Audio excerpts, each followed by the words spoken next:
Hello and welcome. Today we're going to peel back the edges of our modern maps to find a hidden world, a world that's been hiding in plain sight. It's a story about a people scattered across 3 continents, blown there by the winds of empire, trade, and just some absolutely incredible seafaring skill. This is the story of the forgotten Malays. So, let me ask you, when you think of the Malay world, what comes to mind? For most of us, it's probably the islands of Southeast Asia, right? That region we call Nusantara, places like Malaysia and Indonesia. But what if I told you that for centuries, their cultural and, even their genetic footprints reached far, far beyond that? I just love this quote. It's from a Cape Malay elder, and it just perfectly captures the whole spirit of what we're talking about today. It's a little bit cheeky, and it's a powerful reminder that history was global long before our technology was. Those neat little lines on our maps, they don't tell the whole story, not even close. Okay, let's really dive into this. To get your head around this global diaspora, the very first thing you have to do is kind of forget the map you know.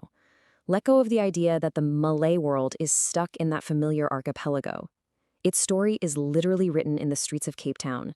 It's heard in the languages of Sri Lanka, and you can even find it in the DNA of Madagascar. You know, history really is mischievous, isn't it? And its primary tool for all this mischief, well, that was the colonial empires. They operated with a brutal, almost unbelievable efficiency, moving people across oceans not as explorers but as assets. They were exiles, soldiers, and slaves. And in doing so, they created these surprising, incredibly resilient pockets of Malay culture thousands and thousands of miles from home. So, how exactly did this all happen? Well, I want you to think of the colonial powers, especially the Dutch East India Company, the VOC. Think of them as a kind of ruthless but highly effective travel agency. They set up what was essentially a human conveyor belt that moved people across the globe with the same cold logistical precision they used for shipping spices. And this agency, well, it had 4 main services. The first 3 were all driven by colonial greed, getting rid of troublesome local leaders and, of course, trafficking enslaved people, conscripting soldiers they saw as loyal, and later on, recruiting indentured laborers. But then there's that 4th one, this one right here, ancient seafaring. It's the one that completely rewrites the timeline, and trust me, we're going to get to that.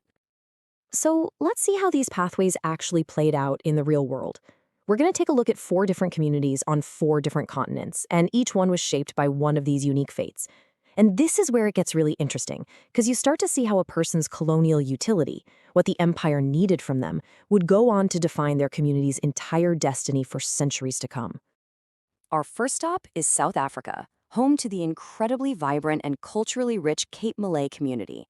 Now, their story starts with forced exile and enslavement, which paradoxically ended up laying the foundation for one of Cape Town's most iconic cultures. Now, what's so fascinating here is this dual origin. On one hand, you have political exiles, really important figures like the scholar Sheikh Yusuf, who were banished by the Dutch to stamp out any resistance back home.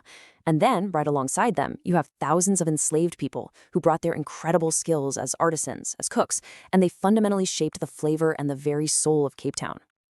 And the scale of this was just massive. We're talking over 60,000 enslaved people transported from the Indonesian archipelago alone.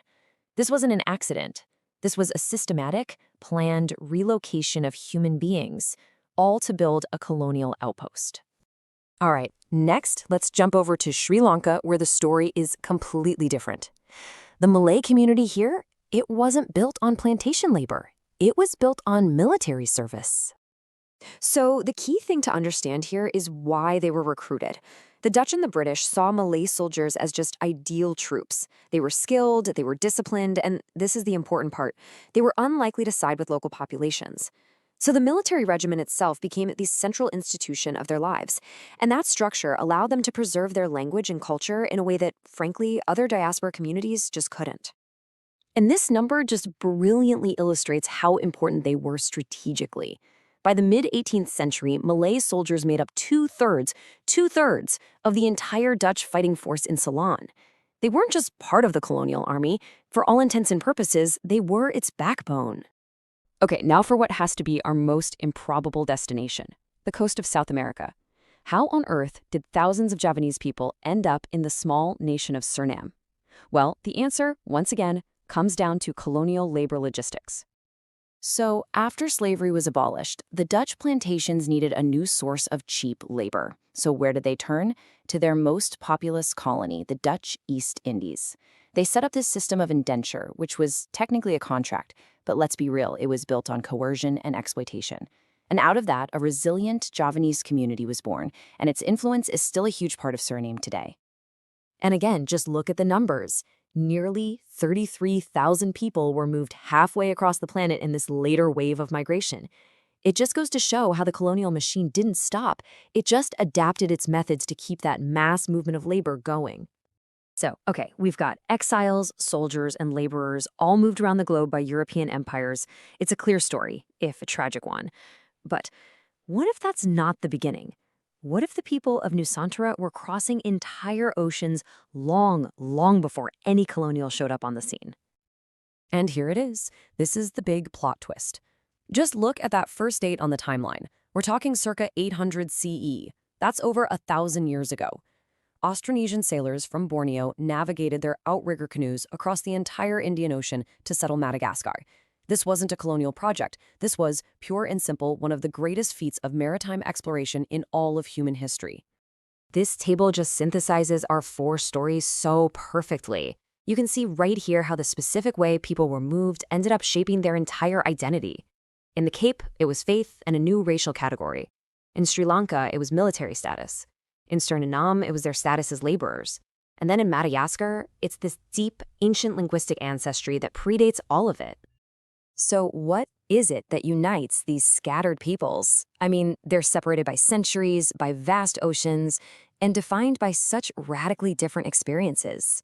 What could possibly be the unbroken thread? Well, for those colonial-era diasporas, the answer, overwhelmingly, was Islam. It became a kind of portable homeland, a source of identity, of dignity, and community that nobody could take away from them. In a world that was basically designed to erase who they were, their faith gave them a social glue, a structure, and a way to quietly resist. And you can see this incredible resilience everywhere. You can taste it in boboti, a dish born from that fusion of Malay spices and African ingredients. You can hear it in the sound of gamelan music, still echoing in Suriname. And you can see it in the outrigger canoes of Madagascar, which are a direct, living link to their seafaring ancestors all the way back in Borneo. So let's bring this all home. These stories, they aren't just historical footnotes. They're not trivia. They should fundamentally change how we see the world and the deep connections within it. So if there's one key takeaway, it's this. The story of the forgotten Malays is a masterclass in resilience. Like it says right here, the world has been global for much, much longer than we tend to think. And their history proves that identity isn't some fragile artifact you put in a museum. It's a living, breathing force that adopts, infuses, and somehow endures even the most brutal historical pressures. And I want to leave you with this fantastic thought. It's so witty, but it's also incredibly profound. It's a reminder that while the grand, powerful structures of empires are all temporary, the things people carry with them, their faith, their food, their spirit, those things have a power that can and do outlast them all.